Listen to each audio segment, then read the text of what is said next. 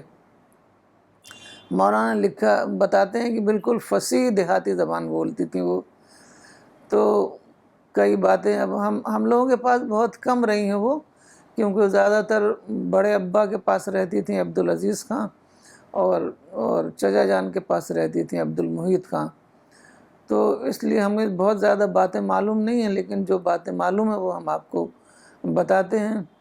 تو ان کا انداز اتنا دلچسپ تھا کہ لوگ مسکرا دیتے تھے، وہ خود بھی مسکراتی تھیں، وہ کبھی بھی میں نے نہیں دیکھا ان کو زور زور سے ہنستے ہوئے، صرف مسکرا دیتی تھیں۔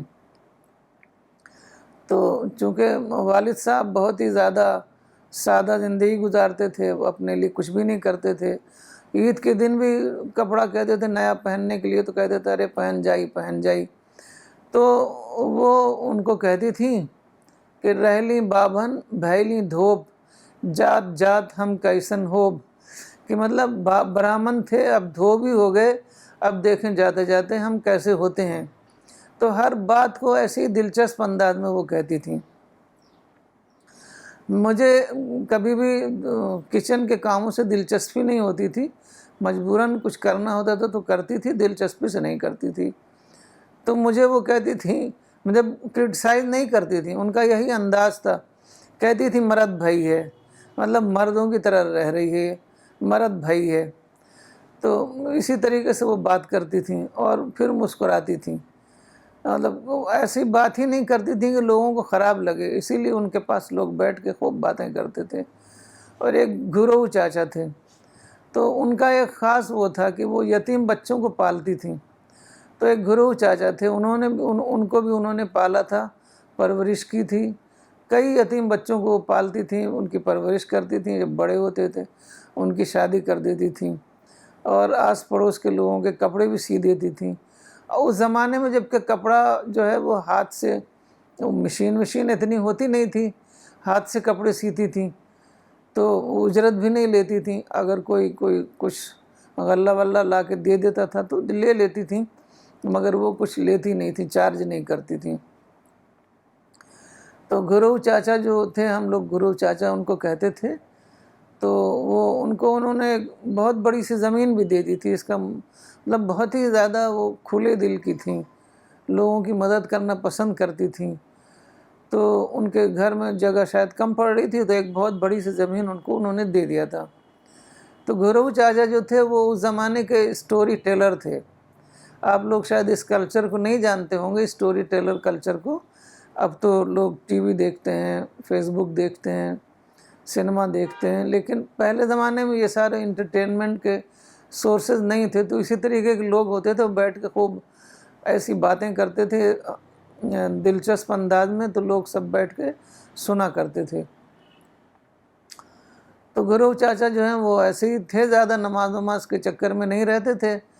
تو مولانا کے ایک چچا تھے صوفی صاحب، تو انہوں نے ان کو سمجھایا تو نماز پڑھا کرو، بیچارے نماز پڑھنا شروع کیا، تو کچھ ہی دنوں میں ان کی بیوی مر گئیں، تو پھر انہوں نے نماز چھوڑ دیا کہ نماز میں نے پڑھنی شروع کی تو میری بیوی مر گئی۔ پھر کچھ دنوں کے بعد صوفی صاحب نے ان کو سمجھانا شروع کر دیا کہ ارے اس سے کچھ نہیں ہوتا، نماز پڑھا کرو تم۔ تو پھر کہنے لگے، ان کا ایک ہی بیٹا تھا ٹلو، دیہات میں ایسے نام رکھتے ہیں، تو انہوں نے کہا، جب انہوں نے بہت اصرار کیا نماز پڑھنے کے لیے، انہوں نے کہا کیا ہو ٹلوؤں کو مار ڈالوں؟ پھر انہوں نے نماز نہیں پڑھی۔ پھر اسی طریقے کی وہ دلچسپ باتیں، ہنسی مذاق کی باتیں کرتے تھے، دادی کا بھی اچھا انٹرٹینمنٹ ہوتا تھا۔ پھر ایک دن آئے، کہنے لگے کہ ان کے کئی پوتیاں تھیں، تو کہنے لگے پھر ایک پوتی ہو گئی، نام تو مل ہی نہیں رہا ہے۔ پھر مطلب ان کا تھا کہ اتنی پوتیاں ہو رہی، کہاں سے نام ملے گا۔ پھر دوسرے دن آئے، کہنے لگے ہاں نام مل گیا۔ پوچھا کیا نام ملا؟ کہنے لگے ہریئر نریئر سر بسر اخترن متن جد النساء۔ تو اس ایسے سب لوگ ہنستے تھے۔ بہت باتیں ہم لوگ تو زیادہ ان کے ساتھ رہے نہیں ہیں، تو لیکن تھوڑی جو ادھر ادھر سے سنی ہے وہی آپ کو بتا رہی ہوں۔ ایک بار گرمی کا روزہ پڑا، تو اب انہوں نے کہا کہ کیسے دیکھیں گرمی کا روزہ ہے، کیسے پار لگتا ہے۔ کہنے لگے ارے 29.5 ہی تو رہ گیا ہے۔ تو اس طریقے کی بہت ساری باتیں کرتی تھیں۔ تو خود دادی بھی دلچسپ انداز میں بات کرتی تھیں، تو وہ اچھی ان کی بنتی تھی۔ تو اس طریقے سے انہوں نے سب کیا، بچوں کو خاص طور پر بہت زیادہ دھیان دیا کہ بچے بگڑنے نہ پائیں، اور بہت زیادہ انہوں نے اس کا اہتمام کیا کہ بچے نہ بگڑیں، کیونکہ بچے ایک بار بگڑ گئے تو پھر کچھ نہیں ہو سکتا۔ تو وہ اتنی زیادہ جس کو ہم کہتے ہیں کہ ایک وومن آف انٹیگریٹی یا وومن آف پرنسپلس، تو وہ اتنی زبردست ان کے پرنسپلس تھے کہ وہ اس سے بالکل ہٹتی نہیں تھیں۔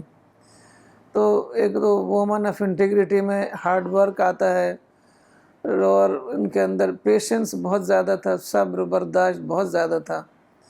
وہ اللہ پہ مکمل بھروسہ رکھتی تھیں، بہت ہی اسٹرانگ کیریکٹر کی تھیں۔ وہ سچ بات کہتی، doing what is right no matter what the circumstance. تو ہر حالت میں وہ سچ بات کہتی تھیں، کسی سے نہیں ڈرتی تھیں، نہ گھبراتی تھیں، جس کو کہتے ہیں نا کہ she took everything in her stride۔ تو کتنے بھی سخت حالات آئے انہوں نے اس کو برداشت کیا۔ اب جو انہوں نے مقدمہ نہیں کیا تھا، اس سے ان کو کتنا زیادہ بڑا فائدہ ملا۔ اگر وہ مقدمہ کرتی ہیں تو گھر کا بھی ماحول سب خراب ہو جاتا، سارے لوگ نگیٹو ہو جاتے، اور ان کے جو وہ میکے والے بھی سب غصہ ہو جاتے۔ اب انہوں نے اتنا بڑا یہ فیصلہ کیا کہ ہم مقدمہ نہیں کریں گے۔ 30 بیگھہ زمین کوئی کم نہیں ہوتی ہے، لیکن انہوں نے کہا کہ نہیں، ہم اپنے دست و بازو سے کام کریں گے، محنت کریں گے، بچوں کی پرورش کریں گے۔ تو اس کا رزلٹ کیا ہوا؟ اللہ تعالیٰ نے اتنی زبردست مدد کیا کہ ان کے جو بھائی تھے وہ اتنا اسٹرانگ کیریکٹر کے نہیں تھے جیسے دادی تھیں، تو بھائی کا انتقال ہو گیا۔ اس کے بعد جو ان کی بھابھی تھیں، انہوں نے جو زمینداری انچارج تھے ایک دین محمد، ان سے شادی کر لی۔ تو وہ بڑے زبردست آدمی تھے، دن رات محنت سے کھیت کے کام میں لگے رہتے تھے۔ تو ان کو بہت احساس تھا کہ جو ہیں ذیب النساء، ان کے ہسبینڈ کی ڈیتھ ہو گئی ہے، چھوٹے چھوٹے بچے ہیں، ان کو پال رہی ہیں، اور ان کی زمین بھی ہے ہمارے پاس۔ ان کو اس کا بہت زیادہ احساس تھا۔ تو وہ کیا کیا انہوں نے کہ ہر فصل میں ان کا حصہ جو ہے وہ بھیجتے، اور ہر چیز بھیجتے، یہاں تک کہ گنے کا زمانہ ہوتا تو گڑ بھیجتے، ہر فصل بھیجتے، اور اتنا زیادہ خیال کرتے کہ نوکروں سے کہہ دیتے کہ دیکھو وہاں سے پیسہ مت لینا، پیسہ تم کو ہم دیں گے، مطلب مزدوری بھی نہیں لینے دیتے تھے۔ تو اس طریقے سے ان کا کام چلتا رہا، اور وہ دین محمد جو ہیں ان کو اتنا زیادہ مانتے تھے کہ ایک بار ان کی بیٹی کی شادی تھی، تو دادی گئی نہیں۔ اب شادی وادی میں جانے کے لیے اچھے اچھے کپڑے کی ضرورت ہوتی ہے، سامان کی ضرورت ہوتی ہے، تو اس لیے وہ کہیں جاتی واتی نہیں تھی شادی وادی میں۔ تو وہ گئی نہیں، تو ان کو اس قدر اس کا غم ہوا کہ شادی میں نہیں گئی، تو انہوں نے شادی میں کھانا ہی نہیں کھایا۔ پھر جب دلہن جو ہے جب رخصت ہو گئی، تو وہ بتاتے ہیں کہ اپنے سر پر کھانا لے کر آئے، اور ان سے کہا کہ دیکھو پہلے تم کھانا کھاؤ گی، پھر ہم کھائیں گے، اور میں بھوکا ہوں، میں نے کچھ نہیں کھایا ہے۔ تو اس سے یہ ہوتا ہے کہ دیکھیے، اگر آپ اچھا کام کریں، آپ نے اگر وہ کر دیا ہوتا، مقدمہ کر دیا ہوتا، تو سارے لوگ آپ کے خلاف ہو جاتے، آپ کو خدا کی مدد بھی نہیں ملتی، اور مقدمہ نہ کرنے سے ایک آدمی اتنا طاقتور انسان جو ہے وہ آپ کی سپورٹ میں آ گیا، اور اس نے جب تک کہ ضرورت رہی تب تک وہ سارا غلہ ولہ سب بھیجتا رہا، اور پھر اتنا زیادہ ان کو مانتا تھا۔ تو اس کے بعد جب بڑے ابا جو ہیں عبدالعزیز خان تقریباً 19-20 سال کے تھے، تو پھر وہ اعظم گڑھ چلے گئے۔ اس وقت اتنی حالات خراب تھے، شاید 10-20 روپیہ تھا کچھ، وہی لے کے وہ اعظم گڑھ چلے گئے، اور انہوں نے پھر موتی کا کاروبار کیا۔ تو دھیرے دھیرے بہت بڑا کاروبار ہو گیا، کیونکہ بہت ہی زبردست ان کے اندر صلاحیت تھی، بہت ہی ہارڈ ورکنگ، بہت زیادہ انٹیلیجنٹ، بہت ہی اسٹرانگ۔ تو انہوں نے زبردست محنت کر کے بہت بڑا بزنس کھڑا کیا۔ پھر آخر میں انہوں نے وہاں پر الہ آباد میں ایک light and company private limited قائم کی۔ تو پھر دادی جو ہیں انہی کے پاس رہنے لگیں، زیادہ تر وہیں رہتی تھی اعظم گڑھ میں۔ اور جو ہمارے چچا جان تھے وہ ان کو چونکہ انہوں نے انجینئرنگ کی تھی تو ان کو گورنمنٹ جاب ملا تھا، اور وہ پالی ٹیکنک کے پرنسپل ہوا کرتے تھے۔ تو پالی ٹیکنک میں چونکہ بہت بڑی زمین وغیرہ ہوتی ہے، اور پرنسپل کو بہت سارے سرونٹس وغیرہ چپراسی وغیرہ بہت ملتے ہیں، تو وہاں پر وہ بہت آرام سے رہتی تھیں۔ جہاں وہ جاتے تھے تو وہاں دادی کو لے جاتے تھے۔ تو عام طور پر کبھی چچا جان کے پاس، کبھی بڑے ابا کے پاس وہ رہتی تھیں۔ تو بہت زیادہ وہ عبادت گزار تھیں، نماز روزے کی پابند، بس یہی کہتی رہتی تھیں ہر بات میں کہ اللہ آخرت میں ٹھکانہ دے۔ تو اس طریقے سے ہمیشہ ہم نے، جیسے آپ کو تصویر دکھائی، ہمیشہ ہم نے ان کو دیکھا بالکل سفید ڈریس میں یا آف وائٹ ڈریس میں، اور بالکل پورا سر دوپٹے سے، سفید دوپٹے سے ڈھکا رہتا تھا، اور سر جھکا کے بیٹھی رہتی تھی ہمیشہ، اور بالکل ایسے جھکی ہوئی بالکل ماڈسٹی کے ساتھ وہ بیٹھی رہتی تھیں اور بات کرتی تھیں، ہلکا ہلکا مسکراتی تھیں۔ وہ ابھی تک ذہن میں وہ ان کا تصویر آتی ہے، کیونکہ آخر زمانے میں وہ 1.5 سال تقریباً یہاں رہی تھیں۔ تو مولانا اکثر جاتے تھے ان کے ہاں ان سے ملنے کے لیے، کبھی اعظم گڑھ جاتے تھے، کبھی چچا جان کے پاس۔ چچا جان تو کئی جگہ رہے، کبھی گونڈا، بستی، فیض آباد، تو وہ جاتے تھے، اور وہ ملنے کے لیے جب وہ بلاتی تھیں تو وہ ملنے کے لیے جایا کرتے تھے۔ پھر ایک بار کیا ہوا کہ تقریباً شاید 1984 میں انہوں نے بلایا کہ ملنا چاہ رہی ہوں میں، تو گئے۔ تو اس وقت انہوں نے بہت زیادہ اصرار کیا کہ میں تمہارے ساتھ جانا چاہتی ہوں، کیونکہ وہ مولانا کو اللہ والے وحید کہتی تھیں، کیونکہ ان کے بڑے بیٹے تو بزنس مین تھے اور چھوٹے بیٹے انجینئر تھے۔ مولانا ہی تھے جنہوں نے مدرسے میں پڑھا تھا اور اس دین کی راہ میں لگے تھے، تو ان کو وہ اللہ والے وحید کہتی تھیں۔ تو کہتی تھی میں چاہتی ہوں کہ آخری وقت میرا تمہارے ساتھ ہی گزرے، اور تم ہی میرے آخری رسوم ادا کرو۔ تو مولانا یہ سوچ کر کہ یہاں ان کو اتنے زیادہ آرام ہے اور میں کیسے ان کو لے جاؤں، کہیں اتنا آرام نہ دے پاؤں، یہ سوچ کے یہ لائے نہیں۔ تو پھر لیکن بڑا پریشان رہے، سوچتے رہے، ان کو خواب میں دیکھتے رہے۔ تو ایک دن بارجے میں کھڑے ہوئے تھے، ان کی آنکھوں میں آنسو آ رہا تھا، تو اماں وہاں گئیں تو کہنے لگیں کیا بات ہے؟ تو ابا نے کہا کہ وہ بہت زیادہ کہہ رہی تھی اور میں ان کو لے کر نہیں آیا، تو مجھے بہت غم ہے اس کا۔ تو اماں نے کہا کہ کوئی بات نہیں، ہم جا کے لے کر آتے ہیں۔ تو ابا نے کہا کہ نہیں، پہلے تم لوگ قول و قرار کرو کہ تم لوگ ان کو کبھی بھی کچھ نہیں کہو گی، کیونکہ عمر تقریباً ان کی 98-99 عمر ہو گئی تھی۔ تم لوگ ان کو کبھی کچھ نہیں کہو گی، اس عمر میں آدمی کو اریٹیشن ہو جاتا ہے، غصہ آ جاتا ہے، اور تم لوگ جواب نہیں دو گی تب ہم لانے دیں گے تم کو۔ تو اماں نے قول و قرار کیا کہ نہیں، ہم کبھی جواب نہیں دیں گے۔ تو پھر اماں اور ثانیہ جا کر ان کو لے آئے۔ تو وہاں پر تقریباً 1.5 سال یہاں رہیں۔ 1984 مئی 1984 میں وہ دلی آئی تھیں، اور اکتوبر 1985 میں ان کی وفات ہوئی۔ مولانا نے پہلے ہی سے خواب دیکھ رہے تھے. ایک بار 1980 میں خواب دیکھا تھا کہ قیامت کا میدان ہے اور میں والدہ کا ہاتھ پکڑ کر انہیں لے جا رہا ہوں اور آگے آگے روشنی ہے. تو وہ یہ سمجھے تھے کہ اس خواب کا مطلب یہی ہے کہ والدہ کا آخری سفر میرے ہی یہاں ہوگا. تو اس کے بعد جب ان کا تقریباً 6 دن، ان کی وفات کے 6 دن پہلے کی بات ہے، تو مولانا اکثر چاہتے تھے کہ ان سے وہ معافی مانگیں، لیکن وہ یہ سوچتے تھے کہ اب معافی مانگیں گے تو وہ یہ سمجھیں گے کہ میری زندگی سے اب یہ لوگ مایوس ہو گئے ہیں، اس لیے معافی مانگ رہے ہیں. تو چاہنے کے باوجود وہ معافی نہیں مانگ پاتے تھے. تو ایک دن وہ بیٹھے تھے تو دادی خود ہی کہنے لگیں کہ تم لوگ مجھے معاف کرو. تو تب ابا کو موقع مل گیا، انہوں نے کہا کہ دیکھیے ماں باپ کی کوئی غلطی نہیں ہوتی ہے، ہم لوگوں کو آپ معاف کیجئے. تو بار بار وہ کہتی رہیں سب معاف ہے، سب معاف ہے، سب معاف ہے.